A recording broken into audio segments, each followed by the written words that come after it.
Welcome to Novara Live. I'm Michael Walker, hosting this evening from my bedroom because I'm a bit under the weather. Got the sniffles, a little bit of a sore throat, a little bit croaky. You might be able to hear that. Aaron Bastani, you're joining me from your house. I think you're in tip-top shape when it comes to your health. How are you doing? I'm all good, Michael. Michael Walker is croaky and the crocuses are out. It's almost spring. I can't wait for tonight's conversation. What the hell is a crocus? Is that a flower? It's a flower, Michael. It's like the first flower of not even spring. It comes out now. They're even more eager than the daffodils. Okay, they're little white ones, aren't they? Yeah. I got that right. Other colours too, but yes. Okay, good. I still live in London, you see. I haven't learned about the flowers. I know you've moved to new climes. What are we going to be chatting about tonight? I shall tell you. Labour are really pushing forward the kind of lines we heard from the Conservatives before the 2010s. How worried should we be? Joe Biden's fitness for office is back in the news because of a number of slip-ups and a pretty damning report from a special counsel. And Piers Morgan's show on TalkTV has come to an end. Is he making a positive decision to move to YouTube, or has he been fired by Rupert Murdoch? We will discuss. Benjamin Netanyahu has ordered the evacuation of Rafah in preparation for a ground invasion. Now, Rafah is the last area of the Strip which is still free from Israeli ground troops, and there are over 1 million refugees in the city. These are people already displaced from other parts of Gaza. This video from Associated Press shows how the population of Rafah has swelled. Rafah is located on the Egyptian border, and normally it's home to about 280,000 people. Those numbers have swelled to over 1.5 million as people flee the fighting in other parts of Gaza. So Palestinians in Gaza have moved to Rafah because it is relatively safer than elsewhere in the Strip. It's still, of course, though, very, very far from safe. This is part of a report from yesterday on Al Jazeera.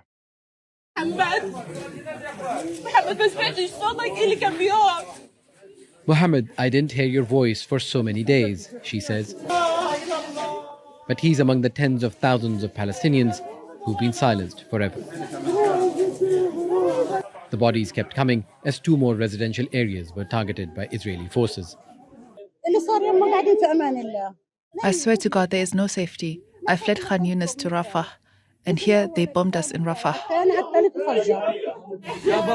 And the body bags keep piling up because Israel is intensifying its bombing of the densely populated southern Gaza.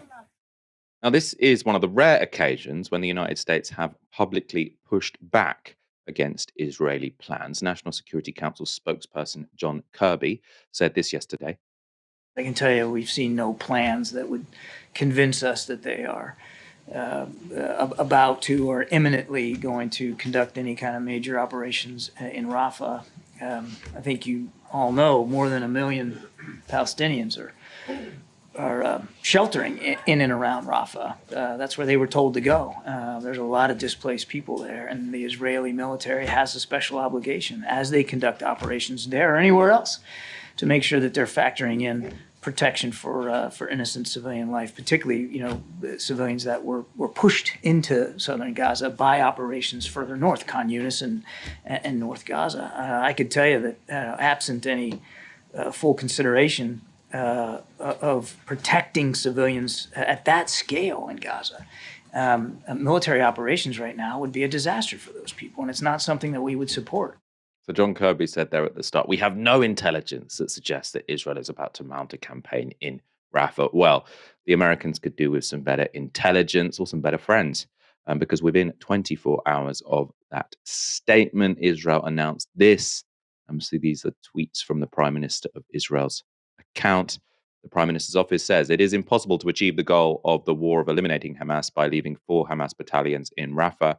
On the contrary, it is clear that intense activity in Rafah requires that civilians evacuate the areas of combat.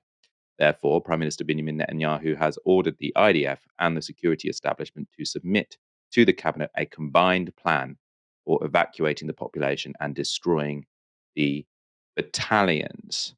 To discuss this latest development and more, I'm joined by Ben Jamal from Palestine Solidarity Campaign. And welcome back to the show.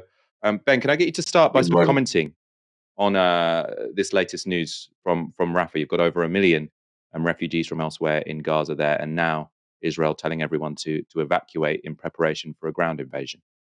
Over the past 4 months now, I think all of us keep experiencing a sense of it is impossible for this to become any more horrific for the Palestinian people in Gaza, and we keep being proved wrong. I mean, as you say, the sort of facts of this situation are pretty hard to process. As the report you just showed made clear, there are about 1.5 million people in Rafah. Over 1 million of them have been displaced from elsewhere. Most of them left the north of Gaza when Israel began its bombardment, and Israel told people to leave, effectively gave them a choice: leave northern Gaza or be killed. And actually, we had Israeli government ministers suggesting you're responsible for your own deaths if you don't leave. Many of them went to Khan Yunis. Then Israel bombed Khan Yunis. Then they were told to go to Rafah.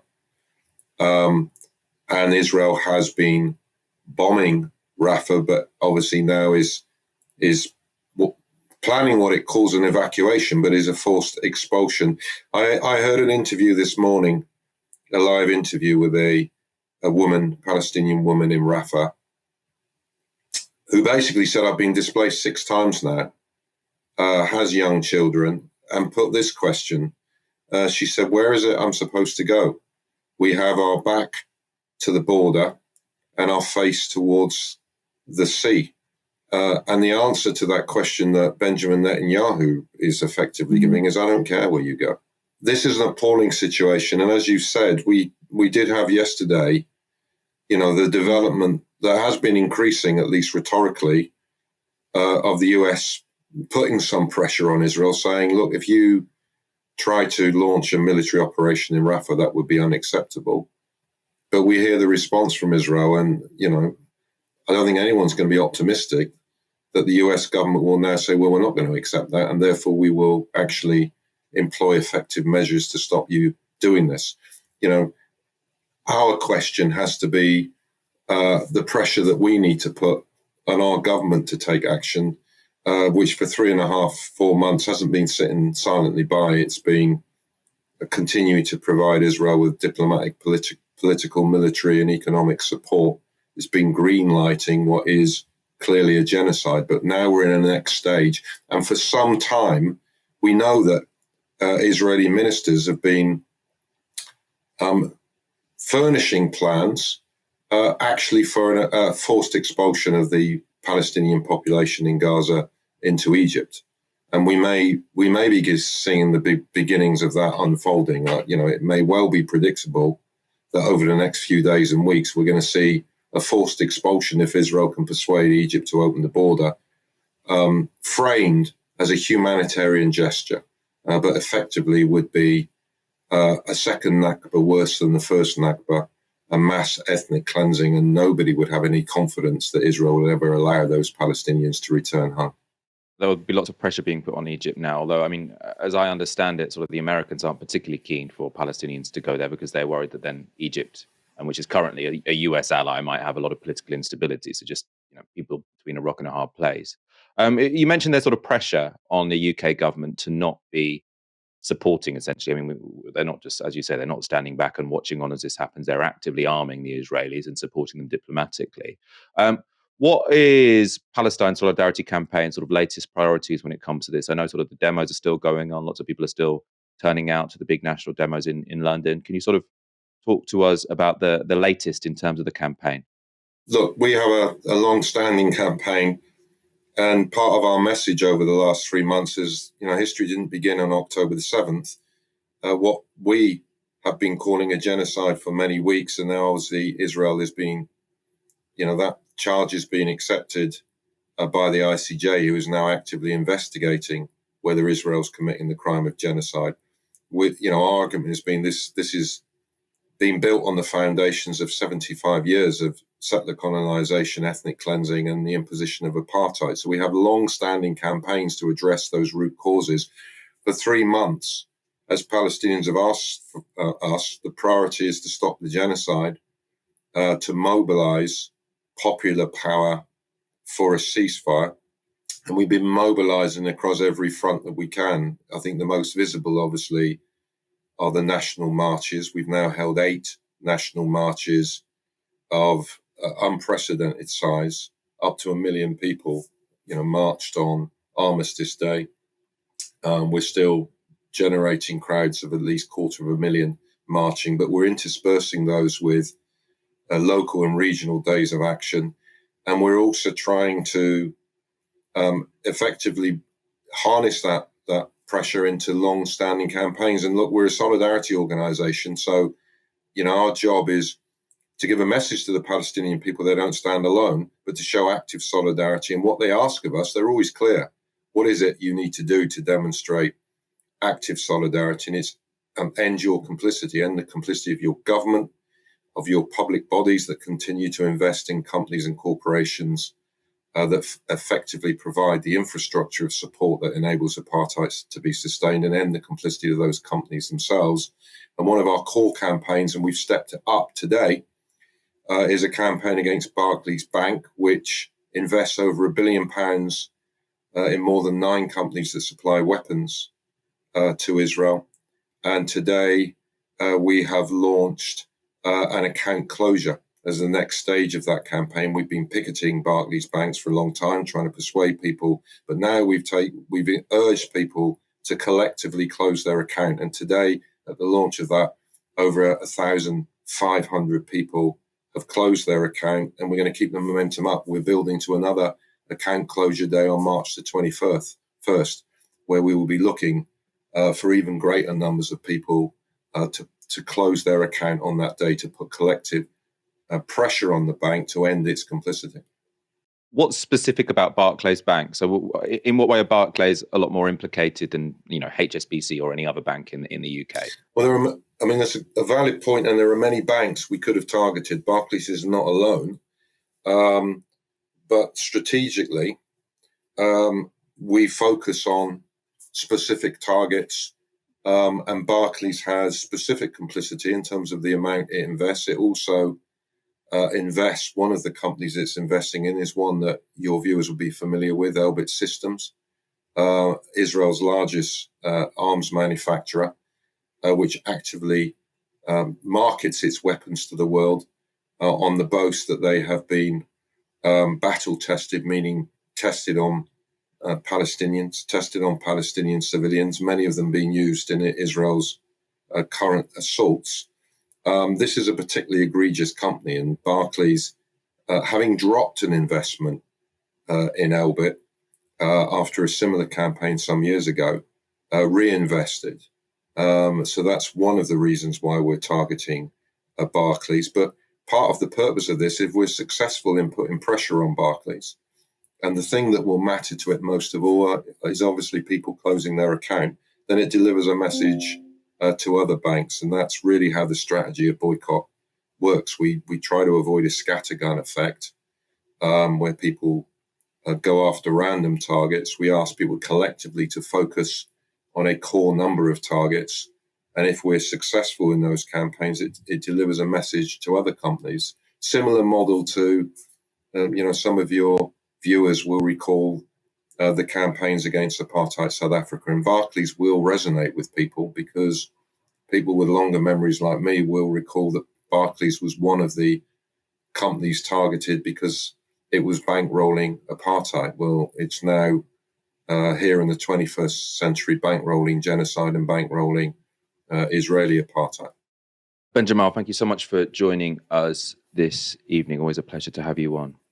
Of course, if you do bank with Barclays, probably worth considering switching bank, and I assume also sending an email to your bank account to tell them what you're doing, and to let Palestine Solidarity Campaign know that you have joined their campaign. Seems very worthwhile to me. Labour has dropped its £28 billion a year commitment to invest in the green economy. It is its biggest flip-flop yet. But on Question Time, Shadow Health Secretary Wes Streeting tried to turn the move to Labour's advantage. It's actually because we're making difficult choices and because we're being honest about the fact we can't afford to do all the things we would like to do, that you should place even greater trust and greater confidence that the manifesto you'll see from Labour at the election is one that can be delivered and one that can be afforded.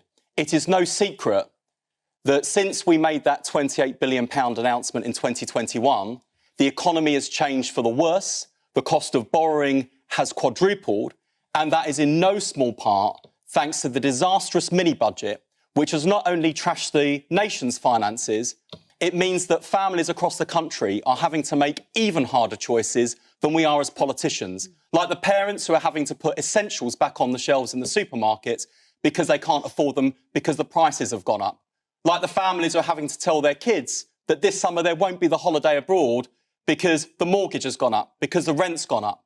So we make no apology, actually, for the fact we've had to take a long, hard look at the challenges facing the country, the promises we would like to make, and kick the tyres on every single one of them to ask those two questions. Can we deliver it? Can the country afford it? And if the answer to either of those questions is no, it ain't going in our manifesto. The alternative is where we've been before, frankly, where we've been over the last 14 years, which is promises made in elections, subsequently broken.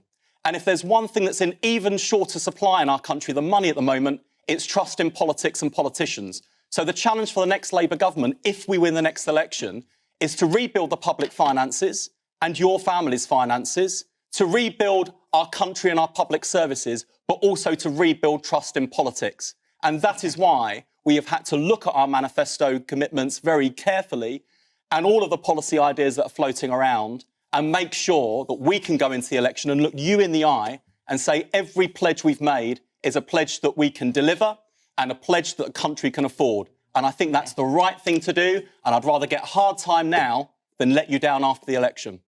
Now, I think that was undeniably quite an effective intervention from Wes Streeting, especially if you're thinking of the sort of swing voters that Labour are really concerned to appeal to at the next general election.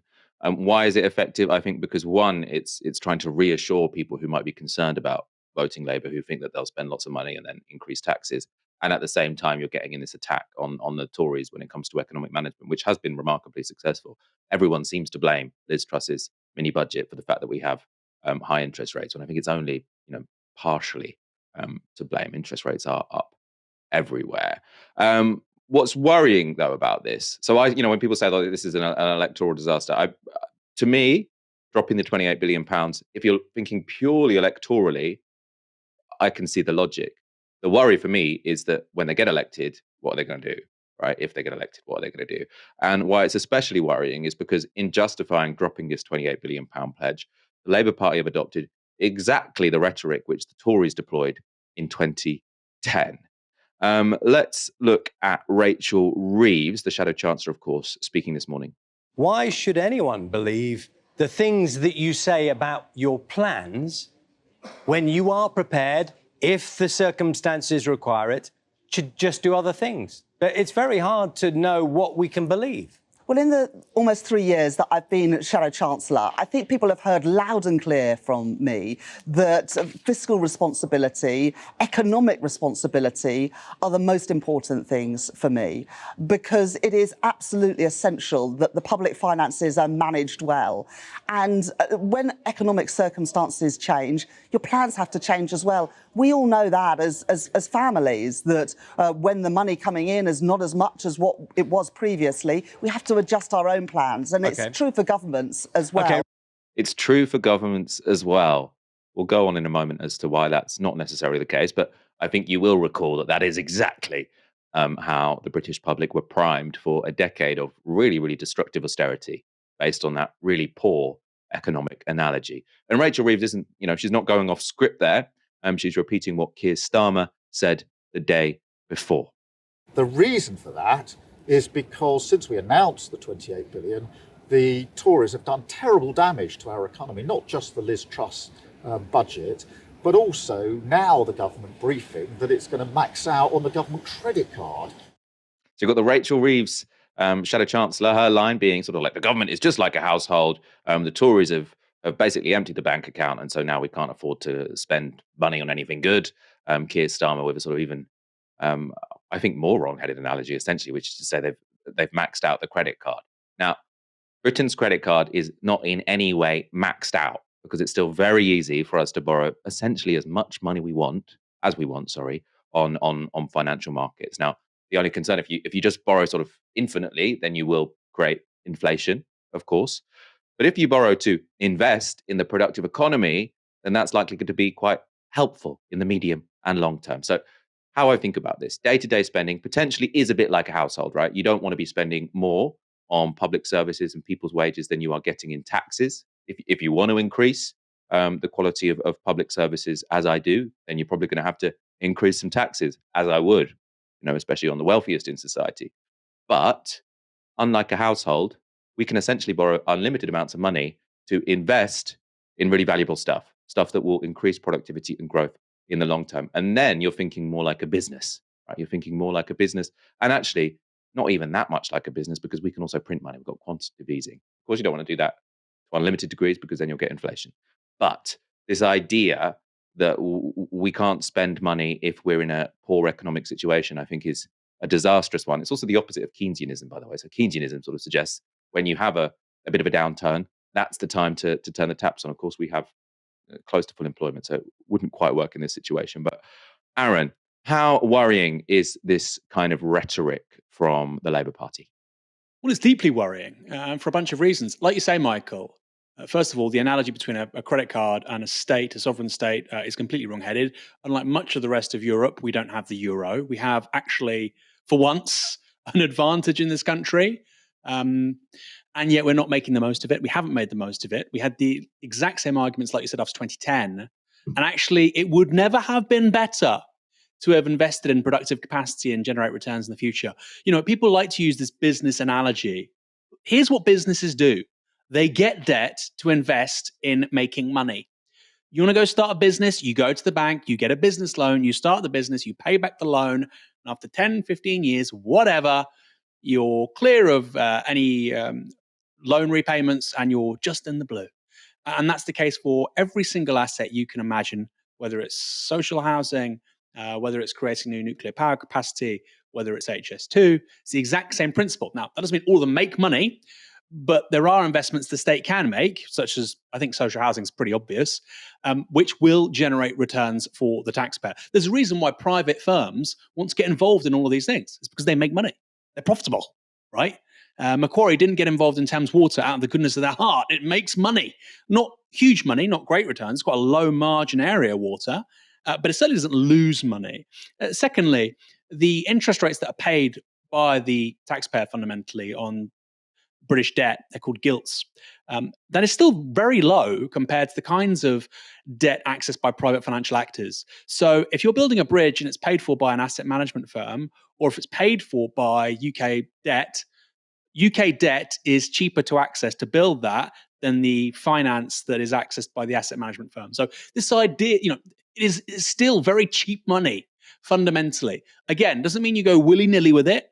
And Labour, one thing they are right on, very happy to say that, is that there has been a massive increase in borrowing, and that should be taken into account. Although the 4 times thing, I don't think is quite right, because we saw 10-year gilt yields max out, I think, towards the tail end of 2023.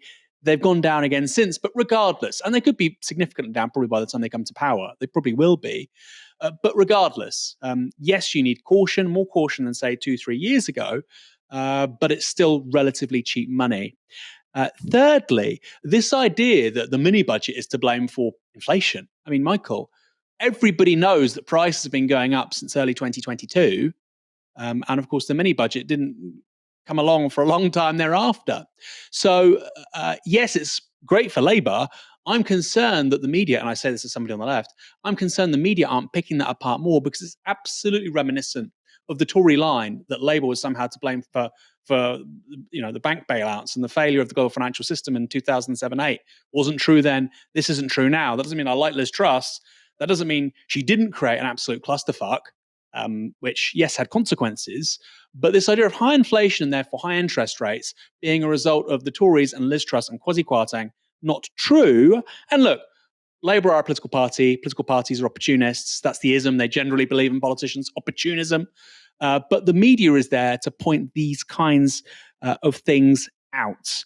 And then my penultimate point, Michael, I've got one more point after this, is you can say all of this. You can say, look, we can't afford it. You can say all of that, okay? And you can say, we're going to be honest. We're going to be honest about not doing anything for you.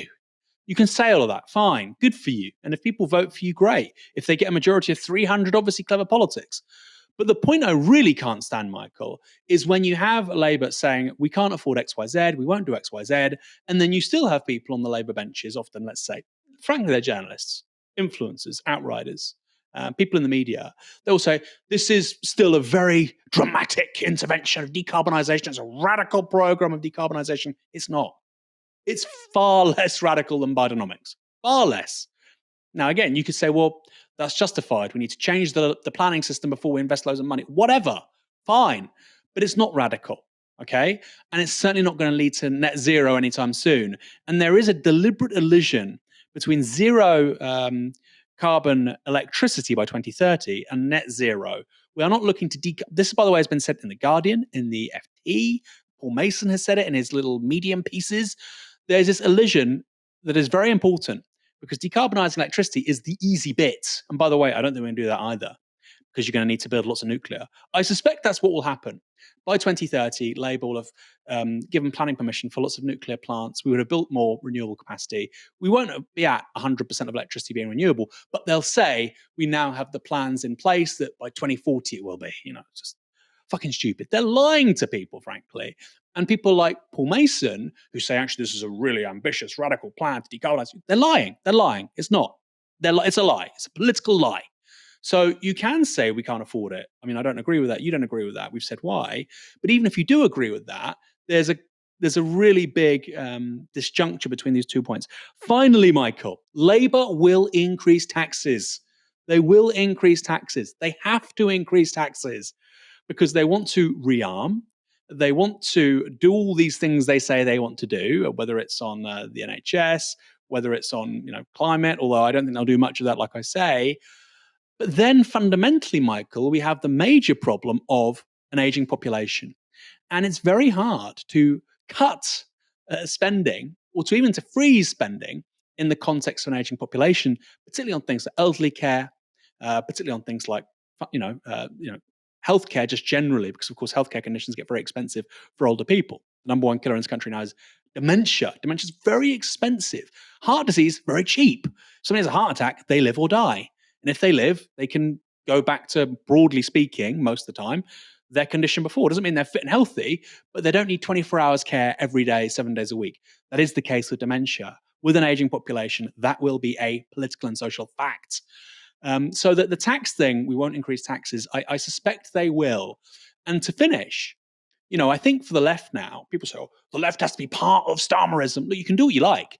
And I totally buy the argument, vote for Labour to get the Tories out. It's a legitimate argument. But I think the left now needs a strategy for day one, week one of a Labour government.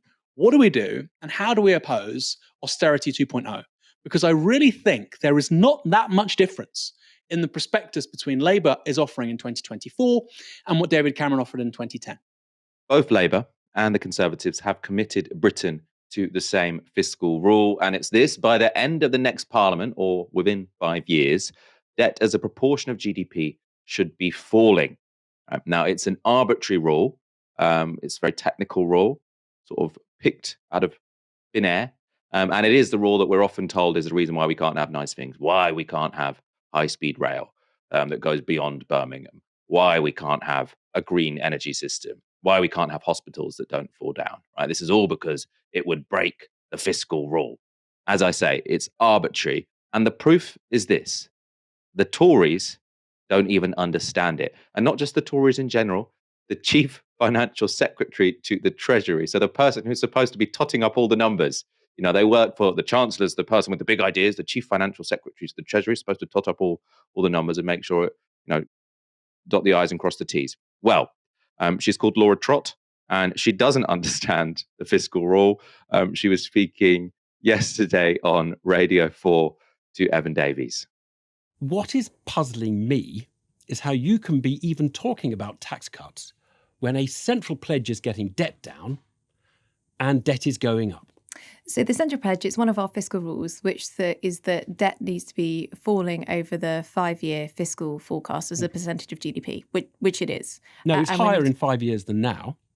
Not as a percentage of GDP. Yeah, no, it's higher. It's going up. It's lower in the 5th year relative to the 4th year. So it goes down at the end of the projection. But in 5 years, I think it's higher at the end of the project. Yeah, 23.4, 89% of GDP. 28.9, it's 93% of GDP. Debt goes up. It falls at the end of 5 years a little bit. But that doesn't mean debt is coming down. That means debt is going up. It's higher. It's higher in 5 years than now. It's falling as a percentage of GDP. It's higher as a percentage of GDP. I'm not sure. I think. Well, this is really basic. I'm looking at the latest OBR table. Public sector net debt ex Bank of England, 28.9, 92.8%, 23.4, 89%. So it's up in 5 years. Now, I'm amazed that you don't know that debt is rising, but you're the one who's planning.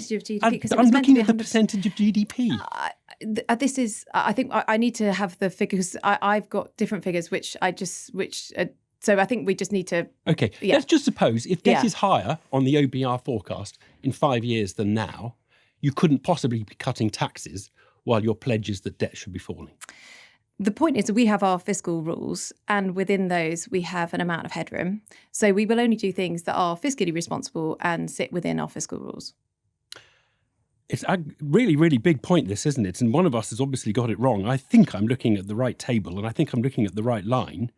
And it's possible that the figures will all change. But at the moment, it looks to me like debt is higher in 5 years than it is now. And you're still talking about tax cuts. And I'm just wondering how you do that if you're pledging debt falling is one of your key 5 pledges. Percentage of GDP over the 5-year forecast. Yes, I'm looking at the percentage of GDP line. That's the only relevant one. So I think that we've always said that we will only do things within our fiscal rules and where it is affordable for us to do so. So yes, we want to cut taxes. We believe that drives growth, but we will only do it if it sits within our fiscal rules. Laura Trott, interesting conversation. We should probably both go and look at the books, make sure we haven't made a mistake, but obviously really interesting point about whether debt is going up or going down on your watch. So that was very embarrassing, I think, for the Chief Financial Secretary to the Treasury. A very polite way for Evan Davies to end the interview, but it was him, not Laura Trott, who did have his numbers correct. Now, according to the OBR, the Office for Budget Responsibility, that's the official organisation tasked with doing the government's homework when it comes to this kind of thing. They say that under the Tories' current plans, debt will be higher as a proportion of GDP in 5 years' time than it is right now. So I'm quoting from the latest OBR report here. Underlying public sector net debt, excluding the Bank of England, rises from 84.9% of GDP last year to a peak of 93.2% of GDP in 2026 to 2027, so higher, then falls slightly the final 2 years to 92.8% of GDP in 2028 to 2029. So at the moment it's 84.9%. It will drop, it will rise and then it will drop slightly to 92.8%. That's according to the OBR. And then this is what the OBR says next. The government's primary fiscal target is for public sector debt, excluding the Bank of England, to fall in the final year of the forecast. On our central forecast, this rule is met by a margin of £13 billion, or 0.4% of GDP, up from £6.5 billion margin in our March forecast, where the target year was 2027 to 2028. This is a 6.5 billion improvement in headroom, and then they sort of explain the reasons why that has emerged. So what everyone is debating at the moment when sort of Labour say the government are being really irresponsible because they've been given this £13 billion fiscal headroom and they're going to spend it on tax cuts. If we got this £13 billion fiscal headroom, we'd spend it on something more worthy. They're all debating within this framework, which, Aaron, to me seems kind of dumb, right? And I think it's kind of evidence that it's kind of dumb that the Chief Financial Secretary to the Treasury, so the one person in the country who's supposed to be most responsible for this, doesn't understand it. So that every budget, the Chancellor stands up and say, I have £6 billion headroom, I have £13 billion headroom. And it seems like these numbers are just being plucked from the air. None of them are real, Michael. There's a key insight for you. None of this is real. All of it's make believe. The OBR, which was created by George Osborne straight after the 2010 general election. By the way, Labour and Rachel Reeves want to give it more power. They're saying any budgetary proposal that we propose has to be signed off by the OBR. which again is part of their permanent austerity mindset. Now, the OBR said that the deficit would be eliminated by 2015. They said this in 2010. Michael, it's 2024. We've had a deficit every year since. So these people are political, and the projections from the OBR in terms of deficits, debt, and so on, I think they were wrong every year from like 2010 to 2017. Every year. So this idea that we're going to base our tax on, they're all fake numbers. This is the thing, Michael. Look, China does 5-year plans. Now, you can have lots of criticisms of China. So the political system is so ambiguous. We don't know who has power. They write it all down. They literally write down the industries they're going to put money into. Okay, microprocessors, synthetic biology, e-commerce, 5G. They write it all down. We have 5-year plans based on like these fake numbers regarding our deficit. And then the tax giveaways that allows. We think we'll be in less debt than we think in 5 years' time. Therefore, scrap inheritance tax. It's a crazy way for a government to be carrying on. They should be thinking, how do we build wealth? How do we build prosperity? It's the complete opposite mindset. It's like somebody living, and I don't like to use the overdraft because we were talking about the credit card and public spending, but it's like somebody living in their overdraft because fundamentally deficits are fine. But we should be trying to generate wealth. We should be trying to create assets which generate wealth. We don't do that in this country. We haven't for a very long time. And the tax giveaways tend not to do that, as we've really worked out over the last 30 years. It's like living in your overdraft. And of course, I'm sure many other people have been like this. I certainly was. You get 500 quid, you're still £1,000 overdrawn, and you say, you know what, I'm going to go on a bender. That's basically the tax giveaway that the Tories are looking at in this context, when instead they should be saying, no, actually, I want to invest in this money in something else which will generate returns, social and economic, like social housing. No, we'll just give it away. So all of this debate is just so phony. It's not just about Laura Trott being not on top of the numbers, which she wasn't, but also just we're having conversations about, what the OBR says in 5 years' time, minus Bank of England debt. Why? Why minus Bank of England debt? Why? It's a public body. I mean, I know it's a bit, it's not quite, it's not like a quango or something, but it's a public body. The debt exists, it's real. It has a very clear relationship to the British state.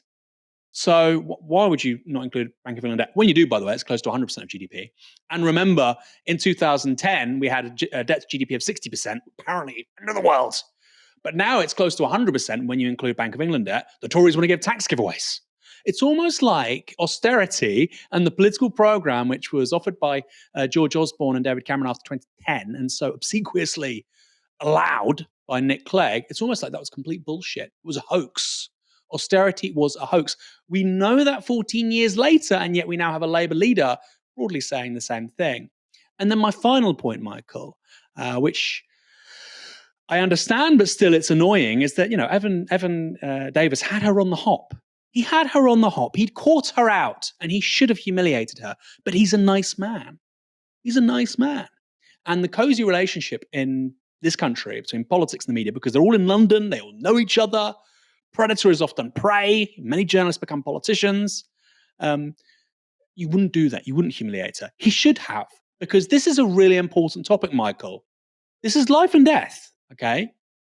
Public budgets and where we spend that money is a matter of life and death. It's a matter of where people are housed, when, can they access cancer treatment, can their kids go to university? Those are the stakes. So when a government minister screws up so publicly, so royally, do not let them off the hook. Your public duty is to humiliate them and extract them from them, rather, the truth, which is, I have no idea what I'm talking about. I'm completely incompetent. The government of this country has no handle on the public finances, and we should be booted out. I quite like his style, politely skewering someone, but I can see where you're coming from. Joe Biden's biggest weakness in the upcoming presidential election will be surrounding concerns as to his cognitive ability. On that front, this hasn't been a good week for him. On Monday, this happened. Right after I was elected, I went to what they call a G7 meeting, all the NATO leaders. And it was in the south of England. And I sat down and I said, America's back. And Mitterrand from France looked at me and said, said, you know, why, how long are you back for? It was Mitterrand from Germany. No, Mitterrand from France. I was like, thank God he corrected himself. The problem was Mitterrand was president of France between 1981 and 1995, and he died in 1996. So whether or not he got the country right, he was still talking about the wrong person. Of course, people do make mistakes. Macron, Mitterrand, they both start with the same letter. You can see how it happens. Unfortunately, though, for Biden, it happened again on Wednesday. Biden confused Angela Merkel for Helmut Kohl in an anecdote he delivered to a fundraiser. Now, Kohl was Chancellor of Germany from 1982 to 1998 and died in 2017. Obviously, Helmut Kohl and Angela Merkel, there's a gender difference. They don't look much alike. So unclear what's going on there. Last night, more bad news arrived for Joe Biden. So here, the special counsel appointed by Biden's Justice Department released a report on Joe Biden. Now, the investigation was into Joe Biden having had some classified documents at his house after his period as vice president. So as vice president, he was allowed unlimited access to them. After he left office, he wasn't, but he had some in his garage. The Justice Department then sort of appoints a special counsel to look into Joe Biden. They've released that report, and there is some good news, which is that Joe Biden won't be prosecuted for having, misplaced classified documents. The bad news, though, is the reason the special counsel gave. The special counsel wrote this: "We have also considered that at trial, Mr. Biden would likely present himself to a jury, as he did during our interview of him, as a sympathetic, well-meaning elderly man with a poor memory. Based on our direct interactions with and observations of him, he is someone for whom many jurors will want to identify reasonable doubt. It would be difficult to convince a jury that they should convict him, by then a former president well into his 80s, of a serious felony that requires a mental state of willfulness." They're saying he's beyond the point where he can have a mental state of willfulness, which is worrying for a president. Elsewhere in the report, he said this: "In his interview with our office, Mr. Biden's memory was worse. He did not remember when he was vice president, forgetting on the first day of the interview when his term ended." And they quote him: "If it was 2013, when did I stop being vice president?" And forgetting on the second day of the interview when his term began in 2009, am I still vice president? He did not remember even within several years when his son, Beau, died. Now, this is quite damning for a president. So saying he's not going to be prosecuted. He's only not going to be prosecuted because he doesn't seem, particularly competent of mind to stand in a dock. So the commander in chief, the most powerful person in the world, essentially, that's not particularly reassuring. We should be somewhat careful here, though, because it is likely that this could be a case of troublemaking by a rather political special counsel. Robert Hur he was a special counsel. He's a registered Republican. Between 2018 and 2021, he served as the Trump-appointed district attorney to the state of Maryland. I'm sure he would have known that these comments would be damaging to a president running for re-election. It also seems to be not entirely necessary to put them into a document such as this. However, even if this was political, kind of the Democrats who are to blame, because it was Biden's Justice Secretary who appointed this guy to be special counsel. So I presume they were saying, well, if we get a Republican, then it's going to seem really fair. Well, if you get a Republican in a polarized system such as you have in the United States at the moment, you are, setting yourself up for some real difficulties. After the publication of the report, Biden held a hastily organized press conference where he was grilled about his memory. In his description, you are a well-meaning elderly man with a poor memory. I'm well-meaning, and I'm an elderly man, and I know what the hell I'm doing. I've been president. I put this country back on its feet. I don't need his recommendation. It's totally How bad is your memory, and can you continue as president? My memory is so bad, I let you speak. That's Do you that's feel my your memory has gotten worse, Mr. No, President? my memory is not good. My memory is fine. My memory. Take a look at what I've done since I become president. None of you thought I could pass any of the things I got passed. How'd that happen? I quite like that first line. I am well-meaning, I am elderly, but I know what the hell I'm doing.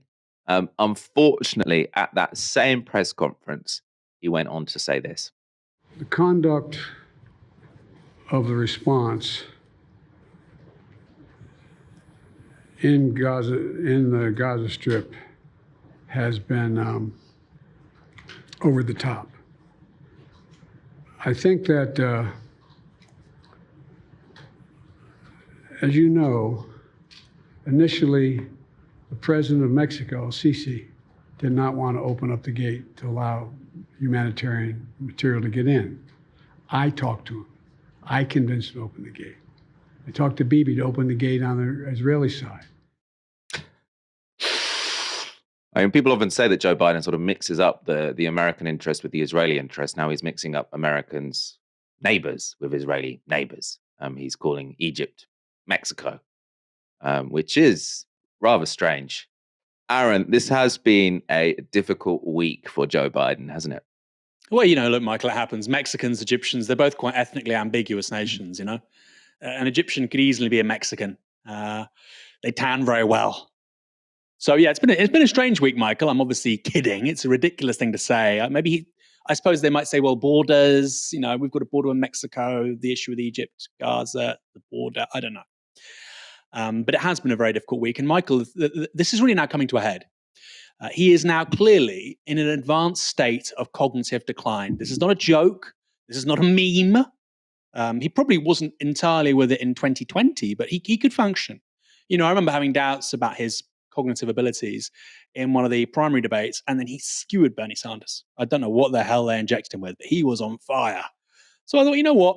Okay. And Biden surprised all of us, probably including himself, in terms of beating Trump, right? I think that surprised lots of people. Of course, the surprise variable was COVID, and the margin of victory, because it's a electoral college system, wasn't as big as it might have looked.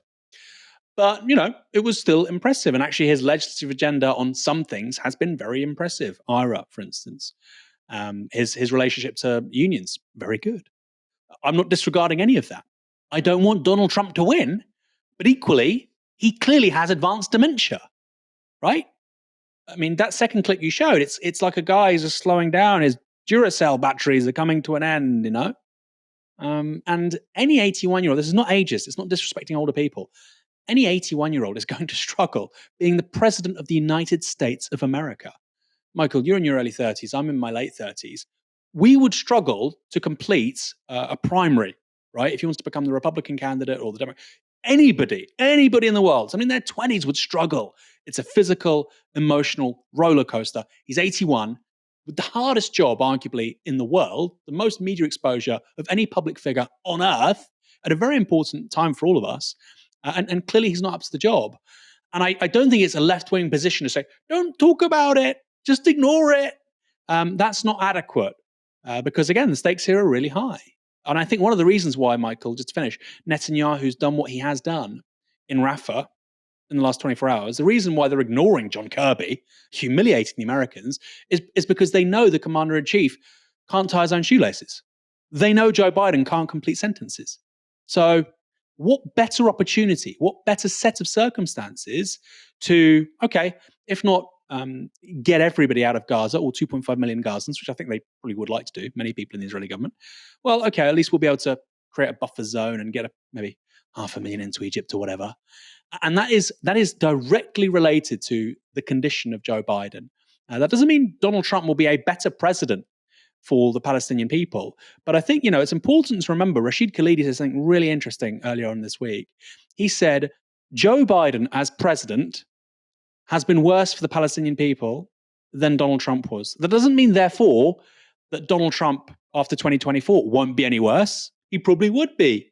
But this idea that Biden has been better than Trump doesn't really add up.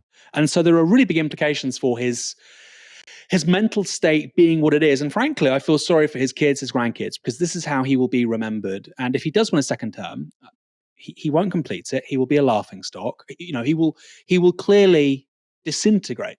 He will disintegrate in office. What do you think the Democrats are going to do? Because, there are sort of precedents of a sitting president saying, I'm not going to run again. Lyndon B. Johnson in the 1960s. But then he was replaced, and then the Democrats got trashed by Richard Nixon that time around. So, when I've been reading about this, people who sort of do recognize that Joe Biden is a bad candidate, they're sort of like, well, he's a bad candidate, but all the other alternatives seem just as bad. Now, I'm not convinced by that argument, but I don't think it's a crazy argument either. So, like, I mean, if I was them, I would just, as quickly as possible, put in someone a bit younger and a bit more competent, and then just all rally around him, or her. But that's not really how politics works, isn't it? Once a vacancy arrives, then you end up with a big sort of, circular firing squad potentially. The primaries have already began. I mean, what can they do? No, it's too late. It's too late. It should have been Gavin Newsom. I don't share his politics, but he has had a big job. He's got a national profile. He's got some kind of a record. I mean, Republicans would say a bad record, but he's got some kind of a record. California's done some pretty good things on green energy. So, I think it probably should have been Newsom. Again, I'm not saying that's somebody on the left. I'm saying that's somebody who's trying to be impartial. I don't agree with his politics. But I think it's too late. And the point you've made about LBJ, really, really important, Michael. I think when Lyndon Johnson stood down, he was in his 60s. Right? I think Lyndon Johnson died quite young, mid to late 60s. I think it was related to lung cancer. Biden's 81. And there's two separate points here, Michael, which is, could Joe Biden contest an election and win? Yes, he could, right? I don't think he would, because the key polling in states like Wisconsin, Pennsylvania, Ohio, even though Biden's leading often in polls with regards to the national vote, he's losing in those states. And there are 4 or 5 states, if he loses, it flips, right? Trump just needs to win 4 or 5 of these states and it flips and he wins the presidency. So it's close, but could Biden win? Yes, absolutely Biden can win. He did it before, so why can't he do it again, right? Very simple logic there.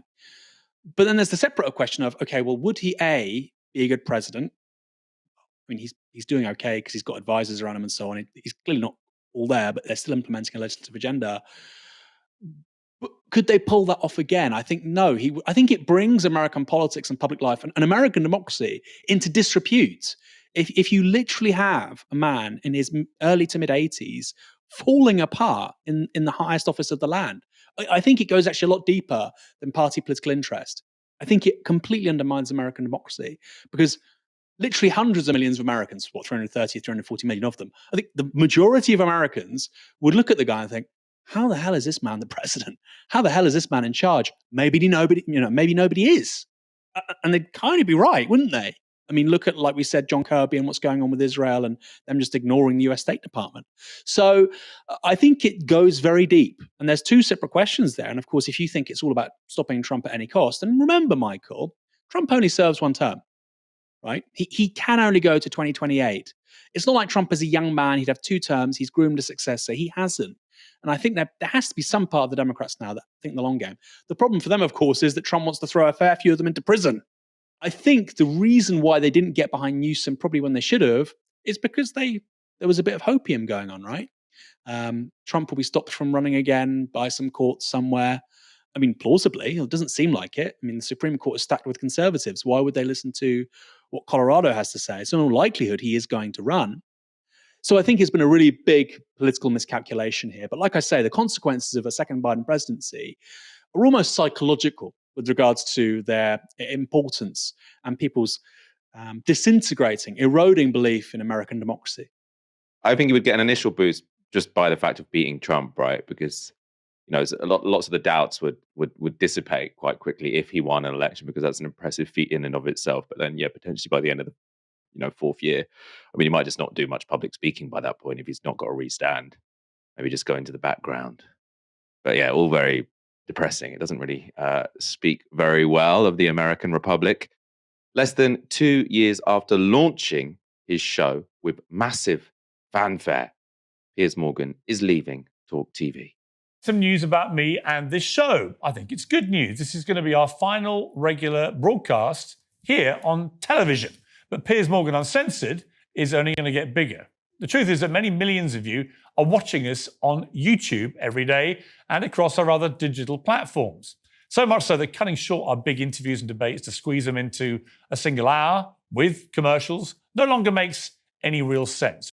As you can see there, or as you saw there, Piers Morgan is trying to make this seem like a positive choice. This is good news. He gave more details in an interview with Semaphore. So he said, I've just decided that I no longer want to create my show for linear television. I just want to go full digital globally. there's something quite anachronistic about a show like mine still trying to create old-fashioned TV for a pre-scheduled time slot each night for a relatively small audience when we're getting such gigantic audiences digitally. So he's saying, well, we're not doing the linear TV because it's going so well online, and linear TV is too restrictive. So we're going to sort of liberate ourselves and go over to YouTube fully. Guido Fawkes has a different read on the move. They suggest that Piers Morgan has been sacked by TalkTV owner Rupert Murdoch. They say the host's spin doesn't add up. In the article, they say they have it on good authority that Rupert Murdoch personally made the decision to let Morgan go. And they write this: TalkTV is being pared back. The single biggest budget line item was Piers, and he wasn't delivering an audience to match his ego. The dream of a global Piers show broadcast in London, going out in Australia and the US simply didn't work. Fox News didn't want to touch Piers. Australian viewers didn't care for the frequent British Z-list guests. The big-name interviews that would pull audiences in all those markets were too few and far between. The show was at first downsized, and after 2 years of mostly losing to Nigel Farage on GB News, dropped. Aaron, two different representations of Piers Morgan going from Talk TV over to YouTube. Which version do you believe? You could make it work as a YouTube show, and it could be very successful. It's true to say he's had a massive impact. He has big guests on: Cristiano Ronaldo, Andrew Tate. They've had massive numbers. I think a couple of million subscribers he's managed to build up. So it could become a major YouTube channel. The point is, and this is what's alluded to in that Guido Fawkes piece, is that Piers Morgan, legacy media, he's very accustomed to huge budgets. He had a massive contract, by the way, when he went over to the Murdoch Corporations in 2022, because of course he also has a simultaneous column in the Sun newspaper. He has a massive contract there, which, by the way, ends in 2025. And I think they probably said, we're just not going to renew it, mate. He likes the big budgets. He likes the big paydays. He needs resources. It's very much a legacy media, Walter Cronkite style TV operation. Could it work as something much more lightweight? Of course it could. Look at Tucker Carlson, this whole Tucker Carlson network, TCN, doing an interview with Putin. Did an interview with, quite recently, he's done lots of major interviews with really big political figures. He wants to do one with Zelensky too. Morgan could do something like that, freewheeling around the world, talking to these sort of big figures, but it has to be very lightweight. He'd earn less money, and it wouldn't be in a cozy London studio. And I think, given his legacy media background, he worked for The Sun, he was editor of The Mirror, he went to work at a US network. He probably doesn't want to do that. He probably thinks that's quite, he worked at ITV, GMB. But I could be wrong. He might be willing to take a major pay cut, have to work twice as hard, and not have the same kind of allure and status he's had his entire professional career. I doubt it. So it's possible. What he's saying is possible. The question is, of course, whether he signed up to do that. And finally, what he's talking about, like a YouTube channel, would have made so much more sense for Rupert Murdoch. I don't know why he didn't do that. Just start a news brand around Piers Morgan. We'll have a YouTube channel. You'll do some things to camera. We'll have a podcast. Lots of social heavy stuff. You're not going to be earning the kind of money we're going to offer you like they did in 2022, but it'll be a really big thing. Your profile will be huge, and let's renegotiate things in a couple of years' time. He could have done that. He could have done that. They've chosen not to. I think it really underscores actually how much Rupert Murdoch has lost touch with the reality of the media industry. They're cutting loose Piers Morgan, and Talk TV is going to be what, Mike Graham and James Whale? Really? It's almost humiliating how badly that operation has failed compared to GB News. GB News looks professional. I know there's lots of gaffes, lots of screw-ups, Lawrence Fox saying the most stupid things on air, but it physically looks very professional. Whereas we did a story a few days ago about, James Whale and a former trade union leader, and the whole thing was just a disaster. People who are watching this can check that out on our YouTube channel. We did that story, I think, last Tuesday. It looks very different, and it's clearly failing. And I think Morgan and Murdoch parting ways like this is also an admission of failure, not necessarily for Morgan, but actually more for Murdoch and Talk TV. Talk TV is the failure here. They can't afford what they're giving Morgan, given the fact they aren't getting this big linear TV audience. But I also don't think that on YouTube he's going to be the full 9 yards. I don't think he'll go all in Tucker Carlson style. I could be wrong, of course. Yeah, it'll be interesting to see where sort of the YouTube dynamic takes him in terms of politics. Let's wrap up there. Aaron, thank you so much for joining me this evening. Michael, my pleasure. I just want to make a quick point as well about the media, Michael. Isn't it incredible? We've had two world leaders in the last 48 hours. One who can't complete a sentence, or who doesn't know, the difference between Mitterrand, who died almost 30 years ago, and Emmanuel Macron, and another who was giving 1,000-year histories of Russia, as eccentric and bizarre as they were. Guess which one the media was telling us 2 years ago is close to passing away? That tells you something about the disinformation going on out there, and the feelings over facts. And that's why I love you as a journalist, Michael. You don't indulge in any of that nonsense, the speculation. You do the detail, you do the high value information, and I love you for it. I love you too, man. I'm going to go now and take some ibuprofen and have some honey in my tea. Thank you for joining me this evening. Thanks, everyone, for watching. We'll be back on Monday. Hopefully, I'll be a bit more sprightly. For now, you've been watching Novara Media. Good night.